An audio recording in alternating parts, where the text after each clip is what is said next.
Ladies and gentlemen, President Rodrigo Roa Duterte, Republic of the Philippines, Commander-in-Chief Armed Forces of the Philippines.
We shall have the arrival honors. Tanghal!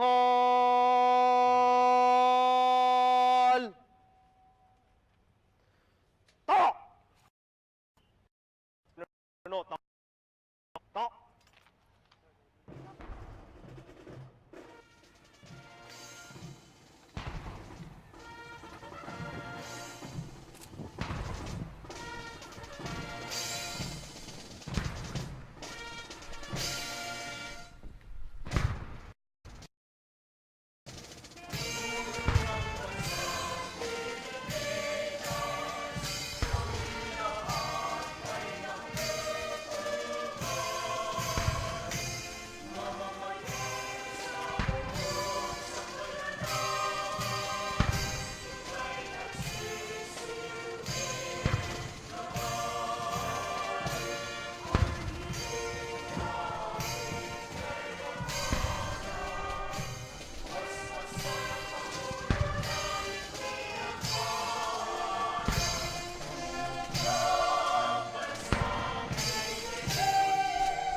Pinuno baba. To. Dalaw. Kalis. The audience may be seated. Baba!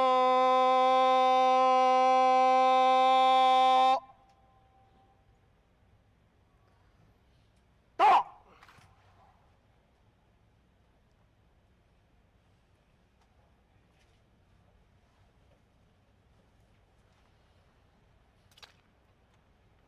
Mahal na Pangulo, handa na po ang talupad pandangal upang libutin.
Ta! Mga pinuno, tangal. Ta! Mga pinuno, baba. Ta! Dadala. Alis.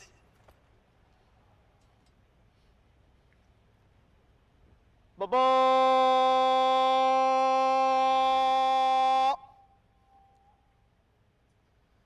Ta!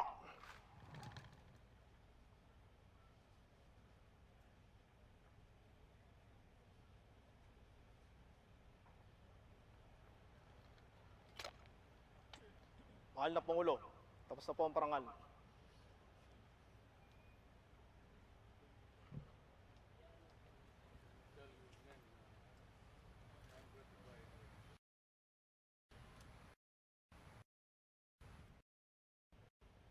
Mga kasama, ipinapaabot ng ating panauhing pandangal, Pangulong Rodrigo Roa Duterte, Republika ng Pilipinas. Salamat sa parangal na iginawad natin sa kanya ngayong hapon. Mga pinuno, baba. Ta!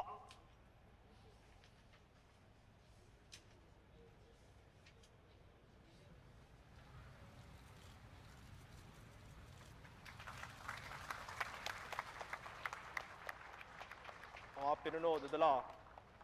Alis.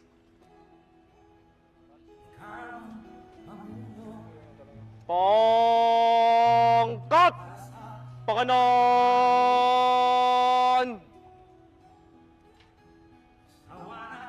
Pinuno, pasulong-pit, pakanan. Ladies and gentlemen, President Rodrigo of the Philippines.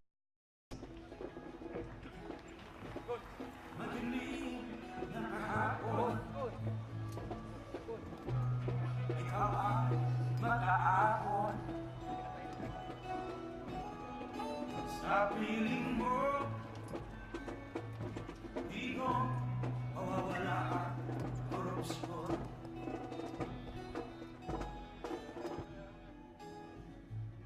Tayo na, Pilipinas, tayo na magbago. Hawak kamay tayo para sa pagkasenso. Ikaw at ako, tayong lahat kay Rodrigo Duterte, para sa tunay na pagbabago. Everyone, please be seated.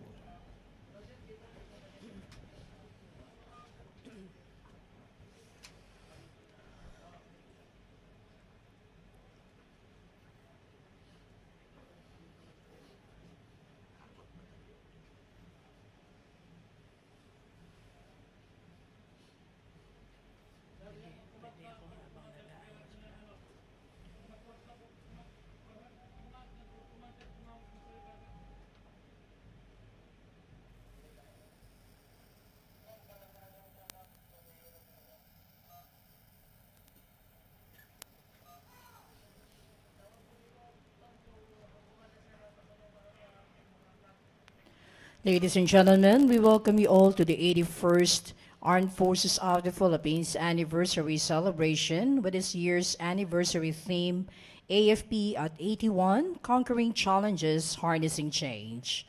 Looking Forces of the Philippines was formally organized during the Commonwealth era through the National Defense Act of 1935. During the Philippine Commonwealth period, President Manuel Luis Quezon, the first president of the Commonwealth, Philippine Army to Armed Forces of the Philippines on December 21, 1935, in accordance with the National Defense Act of 1935.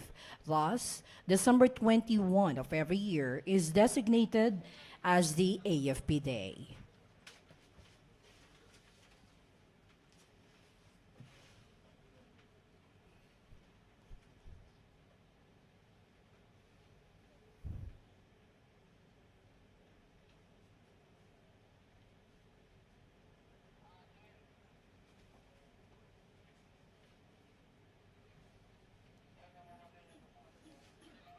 We shall begin with the ceremony.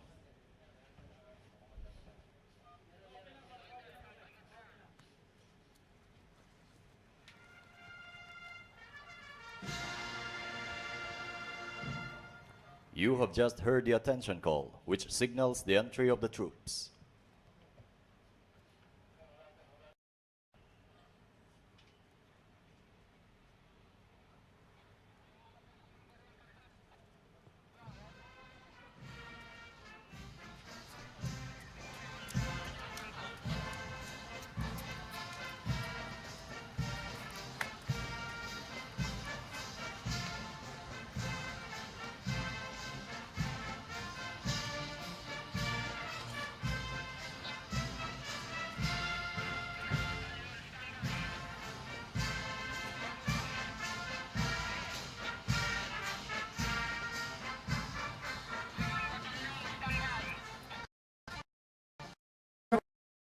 The grandstand, you're witnessing the entry colors, the Philippine national flag with the colors of the major service commands and the General Headquarters Armed Forces of the Philippines being carried by the cadets from the Philippine Military Academy, while the AFP mast colors are being carried by members of the Philippine Marine Corps.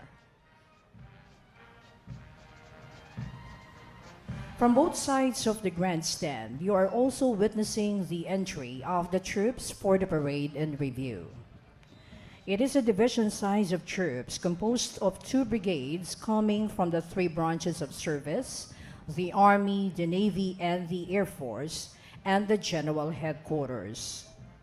To your left are the contingents in their gala uniform, while to your right are the contingents in their battle dress uniform. The 1st Brigade in their gala uniform consists of the ceremonial contingent, the Air Force, the Security and Escort Battalion of the Army, General Headquarters and Headquarters Service Command, and the cadets from the Philippine Military Academy. The 2nd Brigade, in their battle dress uniform, is comprised of the Army's Battalion of Excellence from the 7th Infantry Division, the Special Operations Command, members of the Marine Corps, Special Operations Wing of the Philippine Air Force, and the Army's Reservist Battalion.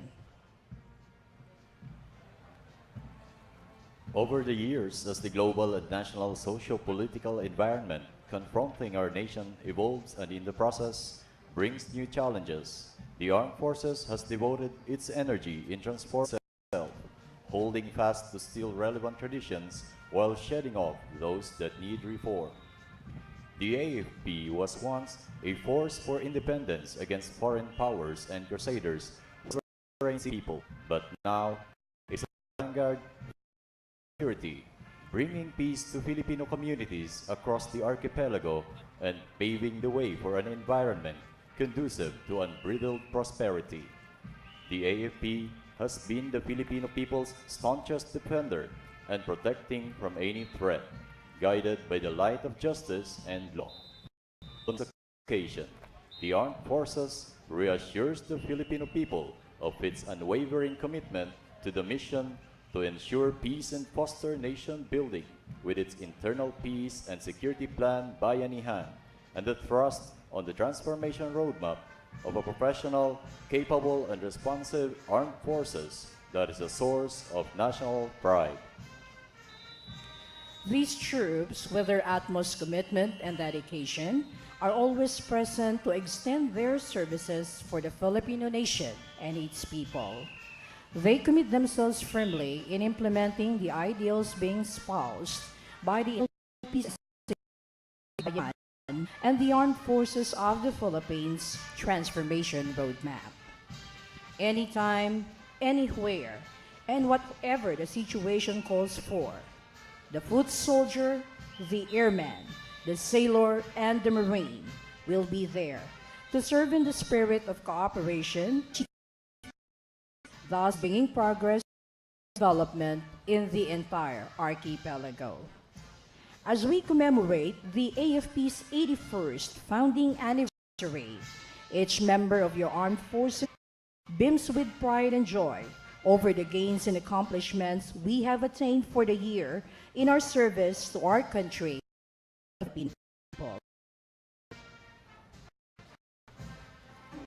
Is a representation of the 130,000 strong members of the Armed Forces of the Philippines. AP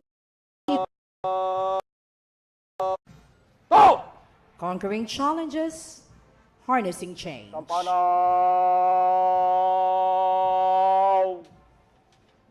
Ho! Baba!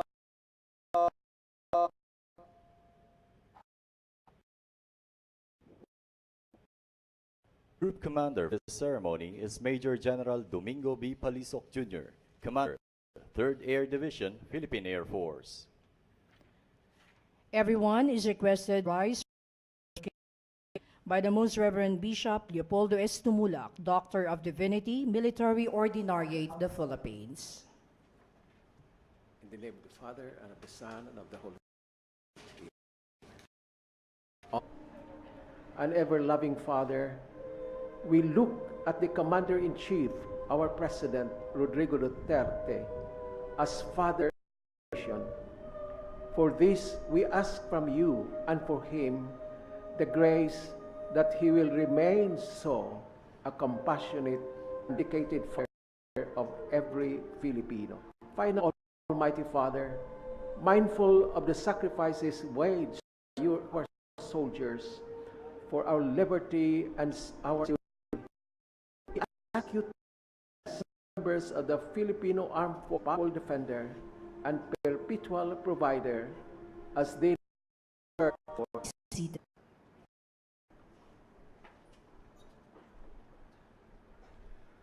To formally welcome our distinguished guest on this occasion is the Chief of Staff, Armed Forces of the Philippines, Lieutenant General Eduardo.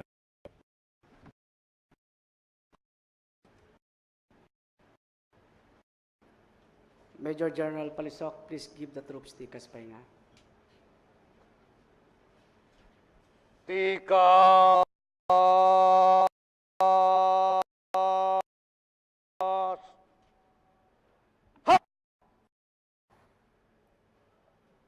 No. Tikas. Pahinga.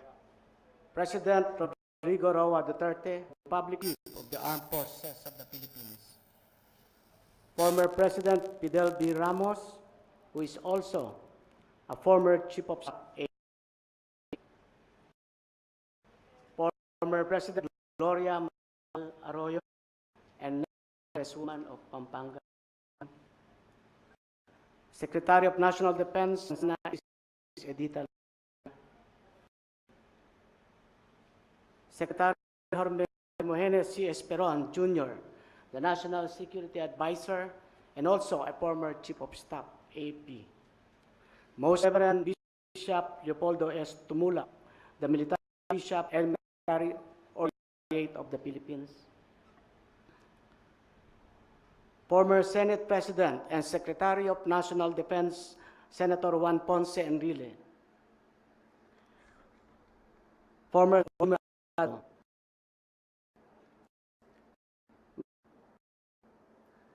Your Excellencies, Corps, Senate present, House of Representatives, Executive, Police Director, the Deputy Staff, representing the Chief PNP and other PNP, Commodore L.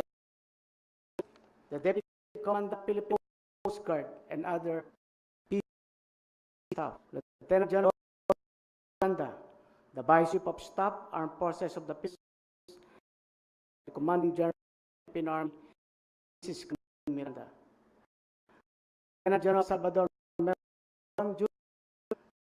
officers from the Department of National Defense. I recognize the Chiefs of Staff AP are with us today, using Manotisa, like the Director of the Justice, Jr., Ambassador Benjamin Defensor Jr., Ambassador Generoso Senga, Ambassador General Junior DCA Riveri. Our Major Service Commanders, Lieutenant General Edgar R. Paliorina, of the Force, and his Navy, all our wide area commander,